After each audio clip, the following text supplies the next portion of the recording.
Assalamualaikum warahmatullahi wabarakatuh. Bertemu kita dalam kelas Pendidikan Islam tahun 3 dalam tajuk Akidah, iaitu Allah Al-Alim dan Al-Hakim. Apa yang dimaksudkan dengan Allah Al-Alim dan Al-Hakim? Kita tengok seterusnya. Kita pergi kepada yang pertama, iaitu maksud Al-Alim dan Al-Hakim. Jadi yang pertama kita tengok maksud Al-Alim. Al-Alim bermaksud Allah Maha mengetahui. Allah Maha mengetahui setiap sesuatu secara terperinci. Semuanya Allah tahu.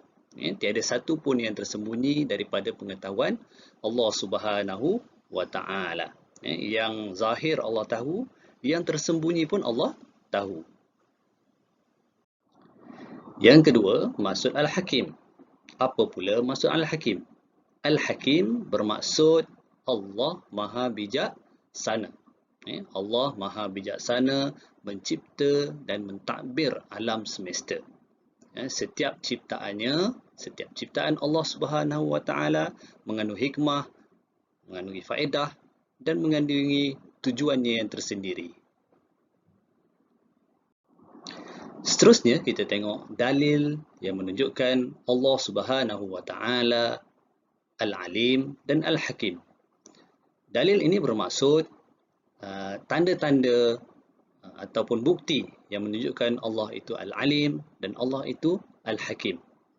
Apa dia dalilnya? Kita ambil daripada Al-Quran. A'udzubillahi minasyaitonirrajim. Wallahu alimun hakim. Wallahu alimun hakim. Bermaksud sesungguhnya Allah Maha mengetahui lagi Maha bijaksana. Daripada surah An-Nur ayat 18. Kesan beriman dengan Al-Alim dan Al-Hakim. Apakah kesan apabila kita beriman? Apabila kita percaya yang Allah itu Maha mengetahui dan Allah itu Maha bijaksana. Yang pertama, apabila kita mempercayai dengan Allah Al-Alim dan Al-Hakim, jadi kita akan mentaati perintah Allah Subhanahu wa taala. Dengan cara apa? Dengan cara kita melipat gandakan amalan kita. Kita memperbanyakkan amalan kita. Itu yang pertama. Yang kedua, apabila kita beriman dengan Al-Alim dan Al-Hakim, dapat menjauhkan diri kita daripada melakukan maksiat, daripada melakukan dosa. Seterusnya yang kedua, kita akan berusaha meningkatkan ilmu pengetahuan kita ataupun kita terus berusaha menambah ilmu pengetahuan kita tentang agama kita. Jadi apabila kita beriman ataupun percaya dengan Al-Alim dan Al-Hakim, kita akan terus belajar ilmu-ilmu yang bermanfaat. Contohnya ilmu tentang akidah. Dan yang kedua, kita tekun dan bersungguh-sungguh dalam menuntut ilmu.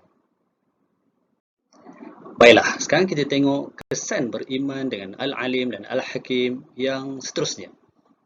Iaitu, apabila kita beriman, kita percaya kepada Al-Alim dan Al-Hakim, kita mensyukuri nikmat Allah Subhanahu wa taala. Dengan cara apa kita mensyukuri nikmat Allah Subhanahu wa taala? Pertama, kita akan menggunakan nikmat yang Allah berikan kepada kita sebaik-baiknya. Dan yang kedua, kita memelihara alam semula jadi dengan cara kita tidak merosakkan alam. Kesan yang keempat, apabila kita beriman dengan Allah Maha mengetahui, Maha bijaksana ini, iaitu redha dengan ketentuan Allah Subhanahu wa taala. Apabila kita beriman, kita percaya yang Allah itu Maha mengetahui dan Allah itu Maha bijaksana, kita akan redha dengan apa yang telah ditetapkan oleh Allah Subhanahu wa taala. Dengan cara apa? Dengan cara kita bersangka baik dengan Allah Subhanahu wa taala. Apa yang ditetapkan kepada kita, kita bersangka baik dengan Allah Subhanahu wa taala. Dan yang kedua, kita sentiasa sabar dengan ujian yang Allah turunkan kepada kita. Contohnya COVID sekarang ni. Jadi kita bersabar dengan ujian penyakit COVID yang Allah uji kita pada masa ini. Banyak lagi kesan-kesan apabila kita beriman ataupun kita percaya kepada Allah Al-Alim dan Allah Al-Hakim. Itu Allah Maha Mengetahui dan Allah Maha Bijaksana. Walau bagaimanapun, pada kali ini saya hanya menyenaraikan 4 sahaja kesan apabila kita beriman dengan Al-Alim dan Al-Hakim. Kita akan bincangkan dalam kelas yang akan datang dengan lebih lanjut. Sekian dahulu, terima kasih. Selamat belajar semua.